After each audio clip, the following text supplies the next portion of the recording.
Hello and welcome to another demonstrational video here at Emm-Bee Motorhomes ahead of a customer collecting the new motorhome.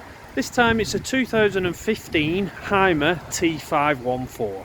So as normal we'll run around the outside and show you the controls there, and then we'll move on to the inside. So first things first, the cab. We have the fuel filler cap here, and you will need the Fiat key to gain access to that. As you can see, you open this door here, the bonnet release catch is just here on the side of the dashboard, so we'll go underneath the bonnet in a second. While we're here, this model has blinds which you just pinch these two things together here, draw the blind across, and it's got a magnetic strip which keeps it in position like so. And as you can see, that's how the side windows get darkened off, and it's exactly the same operation on the windscreen. So just pinch these two things together just here, I don't know how well you can see that, and then draw this across, and on this edge here it's got a magnetic strip which joins onto the corresponding side that comes down from here. So you just draw those together, and then a magnetic strip holds them in the centre. So that's your cab windscreen blanked off. When you put these back, make sure that they're clipped in properly, because obviously when you're cornering, inertia could take that across and impede your vision. When you put these back, just make sure that this strip here goes back straight, otherwise you'll crimp the, catch the blinds. You want those to go back straight. So make sure that goes into position and is clicked in correctly. Underneath the bonnet then, okay, so you've got the retaining arm just here. Okay, so that's that in position. Underneath here we've got a chassis plate showing you your weights. This one's a 3.5 ton. There is another chassis plate on the side which I'll show you. But just under here, the main controls are, you've got the washer fluid, coolant, brake fluid, oil fill. The dipstick is just there with the red handle on it. If you ever need to jump start the vehicle, the positive terminal, the red cable goes onto here, and then the black or earth cable goes onto here. So that's if you need to jump start this vehicle or jump start another vehicle from it. Okay, so that's the under the bonnet dealt with. This first locker here on the passenger side, we've got the charger unit. On the front of there is some 12-volt fuses, and they are labelled up, but it does actually explain that in the instruction manual. So that's your 12-volt bank of fuses, which each individual appliance will have its own fuse. You've got a solar regulator just here, and this model has been fitted with 2 batteries, and we have actually replaced those for a premium battery for this particular customer. This section lifts out if you want to gain more storage, but it's just like a shelf system if you leave it in. This is a vent for the boiler. When the boiler is in operation, that's where the heat is vented and exhaust is emitted from the boiler. So that's your hot water and your heating. Next to that we've got the toilet cassette. So all the toilet waste ends up in a cassette which is housed just in here. When that needs emptying, you just lift this cap up here like so. Slide the cassette out. It's got wheels at the bottom, and then a handle which extends from the top to allow you to wheel it over to the disposal point. So that's the handle extended with the wheels on the bottom. Obviously you can just, that allows you to wheel it over to the disposal point more easily. So before you slide the cassette back in, just make sure the handle's clipped in. You can see how it clips in there, it just goes beyond that little section of plastic there. To empty this, you take the nozzle, pull that forward, unscrew the cap off the end, and then pour the liquid away out of this funnel here. As you're pouring it away, press this button here, this green coloured button, and what that does, as you're pouring the waste away, it lets air in here as the liquid is pouring out of the bottom, and it stops it splashing. This cassette will require a chemical to break down the smells and any solids, and to do that you slide this cover back like so, turn this lever and that gives you access into the cassette. So once you've emptied it, what I tend to do is fill it back up with fresh water, close it all up, give it a swill around, and then empty it again. Then it's ready to take the chemical, so you put the required amount of chemical into here and just put a lining of water in the bottom, and then it's ready to use again. When you're putting this back in, make sure that this is lined up and pushed so it's sort of horizontal like that, in line with the cassette. Put your cap back on, return your nozzle to the closed position, and then just simply slide it back into its housing, like so. There's an indication on the toilet to tell you when it's full, but you can actually see into that cassette from the actual toilet bowl itself. Moving on around the motorhome then, we've got access to the garage in here. There's access both sides, but I'm going to concentrate on the other side just for now. This model's got a tow bar fitted, and it's got the reverse camera. The lenses are just here, so just make sure they're kept clean. Obviously if it rains and you've got an excess build-up of water on there, it can give a distorted image. Okay, around this side of the motorhome then, where the garage, the other side of the garage is. Just open that up and it's on hydraulic rods. You've got a spare wheel in here, and there's a light just there. We've got a toolkit if you need to change the spare wheel, storage pockets along here. The awning winder is this device here, and there is a separate video on our YouTube channel. I'll try and remember to put that into the description. If not, if you remind me when you're picking it up, I can show you that. While we're in the garage then, I'm just going to use a torch to light this area because it's a bit dark in here. Just one second. Okay, so I'm in the garage here now, and I've removed this cover, which is here. That just gives you access to this compartment like so. There's a diagram explaining on here what I'm about to say, but basically the water tank is here, and it's important that you drain that down, particularly for if you're going to lay the vehicle up for any length of time. You do not want water left in the tank.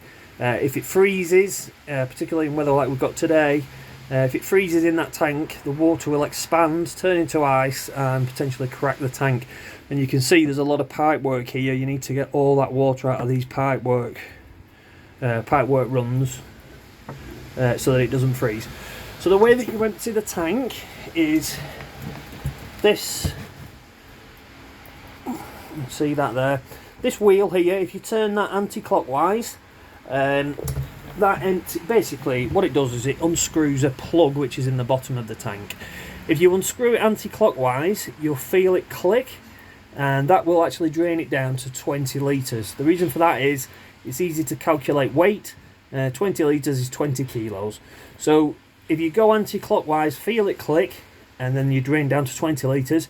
If you then give it a further turn and a half, it will completely drain the tank down.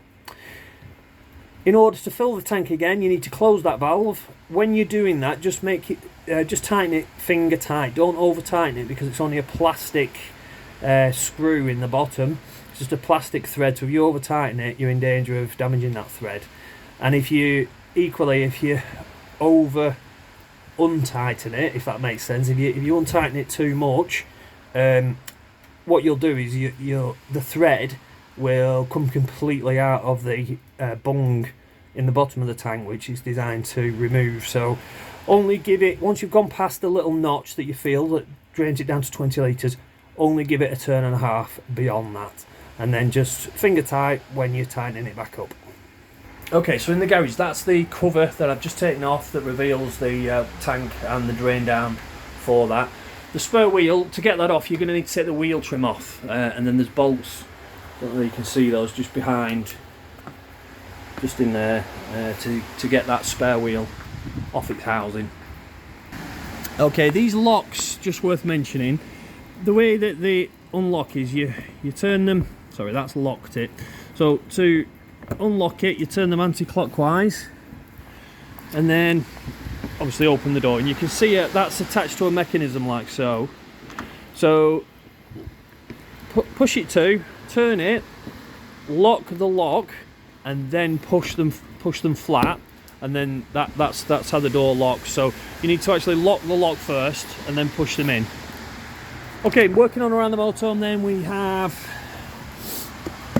under here, that's where your mains electric comes in, so that's the feed into the motorhome, and you're going to need a cable for that. There isn't one in here, and that is just like an outdoor cable, which goes into here like you would have seen on any caravan or motorhome. So yeah, that's where your mains comes in. So in order to get mains powered electrical items inside the motorhome, that's where that comes in, and also it feeds the charger, which charges up your batteries.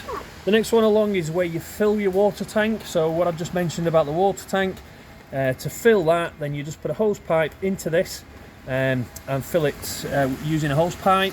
You do need the key for that. To get this off, what you do is just put the key in there, turn the barrel anti-clockwise, and then turn the cap. It's a bit like an old fuel filler, so when you're putting it back in, you've got to press it in and then turn it. Okay, these are vents for the fridge. What the fridge does is it draws cool air in at the bottom and expels it at the top, so it's just like a breather for the fridge. Important that they're kept clean and free of debris. You can buy winter covers for those to stop any driving rain or moisture getting in, or high winds. Obviously it stops the wind going into that vent, but the fridge, it does need to vent. Okay, the wastewater, so everything that goes down your shower, down the sink when you've washed up, ends up in a tank underneath, and when you drain that tank, it comes out of this pipe here. Now the drain for that waste tank is inside the motorhome, and I'll show you that when we go inside. And again, there's an indication on the control panel to tell you how full this tank is, as well as your fresh water. So we'll go inside the motorhome now. I think I've covered everything on the outside, and we'll run through the controls in there. So just a quick one, the awning is here again. Like I said, I'll put a separate video in the description. The winder goes into this little hook here, so you've got a hook that goes into that loop, and then you wind that, and that extends the awning out this way. But there is a separate video for that.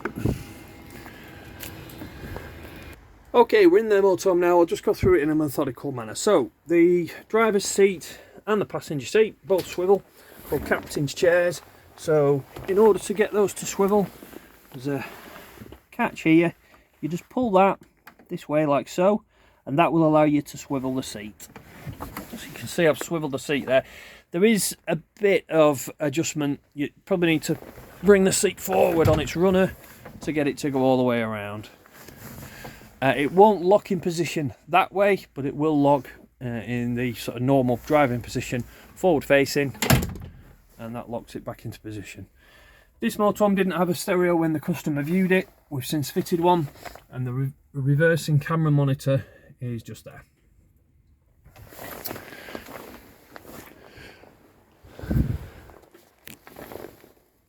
Okay, so there's a little seat here. When you swivel that seat around, you can sort of put your feet up or use it as a secondary seat.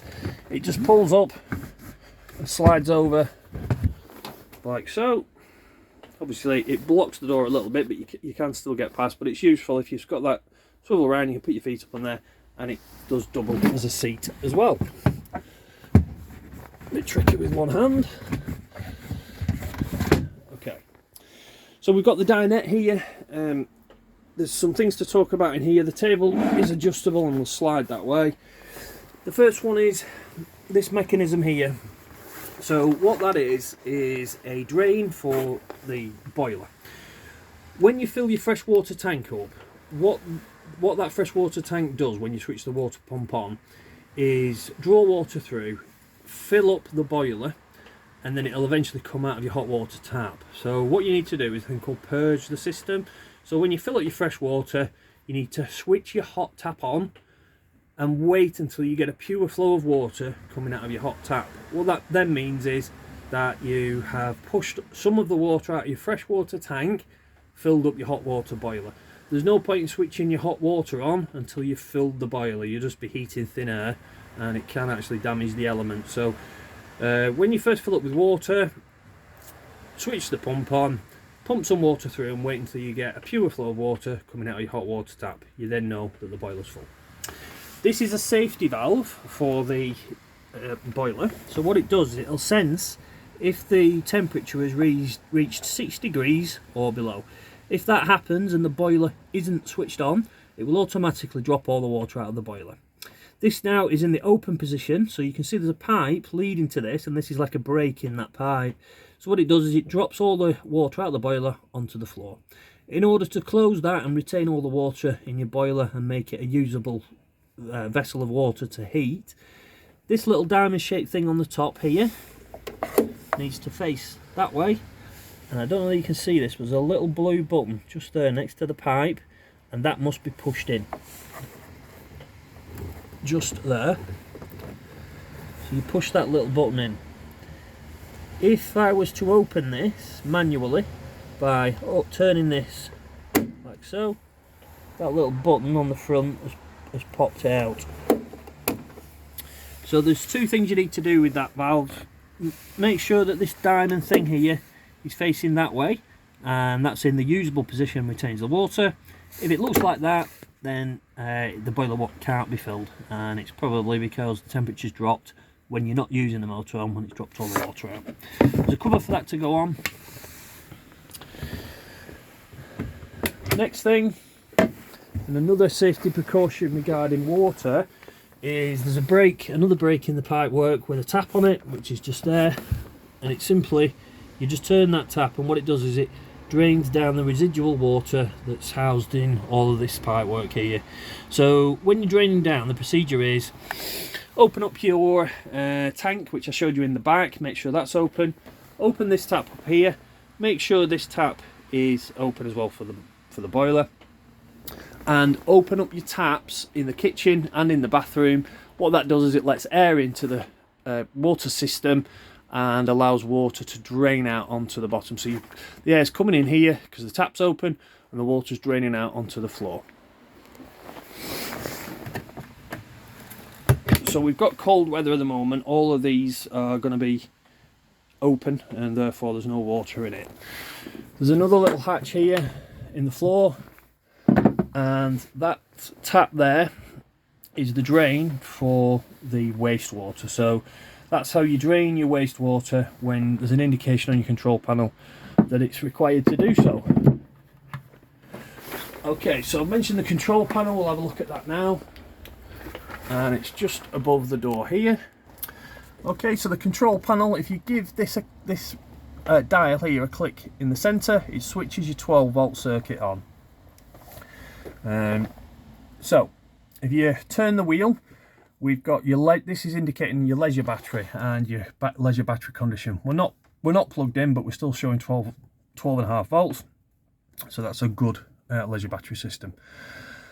The next one along is your fresh water, as indicated by this symbol here. There's no pipe on the bottom of it, so that's your fresh water, and that will give a reading on this column here. Next one along is your wastewater, as indicated by the tap on the bottom of it, and again it will give you an indication on this column here. Next one along is your is your engine battery, and again over 12 volts, so that's a good engine battery. To switch your water pump on, which I mentioned previously, it's this button here, so that switches your water pump on and off. You won't get any water out of your taps without that being switched on. The next one along is your heating system. Okay, so there's two dials here. Okay, so the top one, I can just steady the camera. This means the heating system is off. The two upper ones are hot water only. So you've got hot water on 40 degrees, hot water on 60 degrees. So what I would do is just probably put it on 60 degrees, mix it with cool, and then mix it with cold water, and then you've got a lot of warm water. This little light here means that the water's being heated but isn't hot yet, and this is your temperature control for the motorhome. So we're back to off. The two lower controls are, this one is heating only, and then that's heating and hot water. So if it was summer and you don't want any heating, you'd use the top two because you're just using hot water. heating only, and then heating and hot water is probably like your winter settings. The next one down is how you want to fuel the heating of the hot water and the motorhome. Middle one is gas only. The upper one up from that is electric on a low kilowatt, I think 1 kilowatt. The next one up is electric on 2 kilowatts. And then the two lower ones are gas and electric on 1 kilowatt, gas and electric on 2 kilowatts. So you've got your controls at the top, your fuel at the bottom, and then you've got your different menus within those. Okay, the kitchen, there's not much to say really. I mean, it's auto ignition. I haven't got gas connected, so I'm not going to get those operational, but your auto ignition is that button there, and then your hob controls are there. Again, we've talked about the tap. It's a single lever mixer tap, so in the middle it's going to give you warm water, that way's cold, that way's hot. So if you want just hot water, push it over to that side, lift it, warm water in the middle, cold water to that side.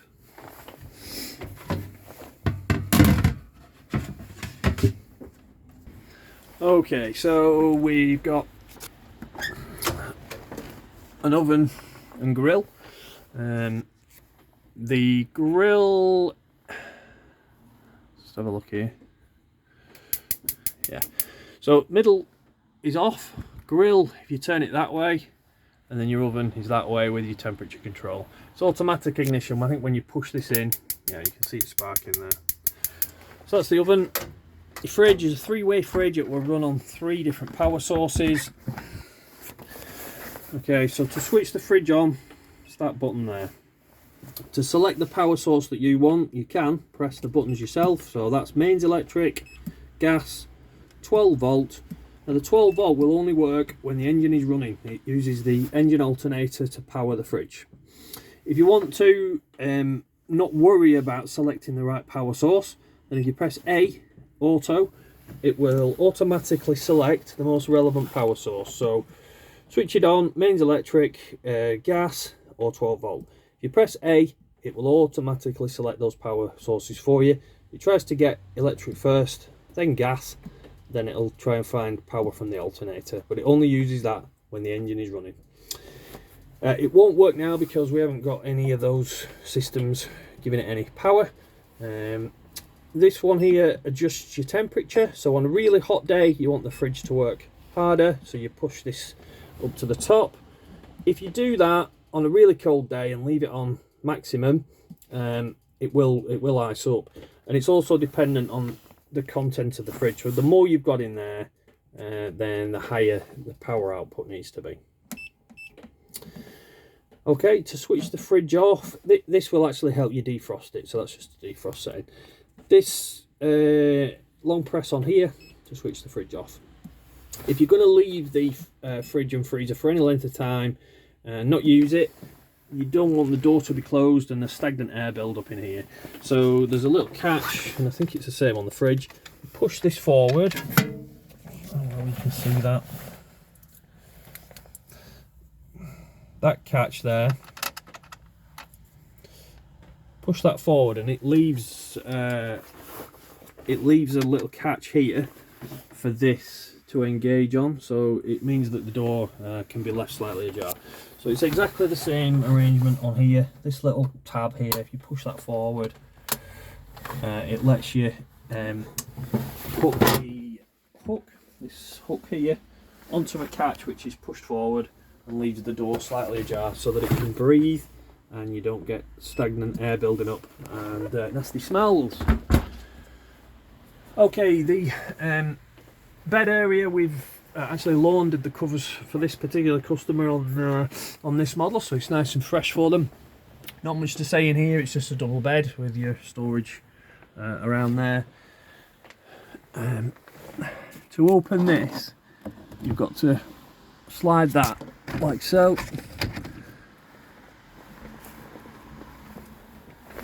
And then push up on here.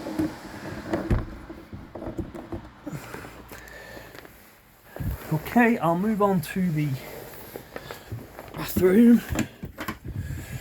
Okay, so we've got a separate shower in here. Same sort of system, it's a single lever mixer tap with your shower head there, and then the door's closed to bridge this gap off. I think you probably need to take that out to close the door. This wooden base here is just a protector for the shower base. For the toilet system, when you want to use the toilet, lift the lid up. This handle here opens and closes the valve. Now that valve is directly, well, it's the valve which I showed you on the cassette outside. So that lever there is opening and closing the valve on the cassette which I showed you. So in order to use the toilet, open it up, use the toilet, and then your flush button is just here. So press that. I think you need the water pump switched on for that, and then it swishes your water around. Just make sure that you close this back up before setting off, because if you've got the contents of the toilet cassette full and you start driving, it can you're in danger of that sploshing out of there, and nobody wants that. There's an indication here to tell you how full that cassette is. It'll go up with lights illuminating, but you can actually, because the chemical that you use is bright blue, you can actually see the level through there. Light switch for the bathroom, which evades some people, is just there. And again, I think we've cleaned the upholstery for this particular one. Okay, so that concludes the video. I think I've covered most of the basic stuff, but as always, I'm more than happy to cover anything that you want to ask me on the day. We can go through it when you actually collect the motorhome. So yeah, we look forward to seeing you on the happy day that you collect this fantastic, new to you Hymer. We look forward to seeing you when you collect.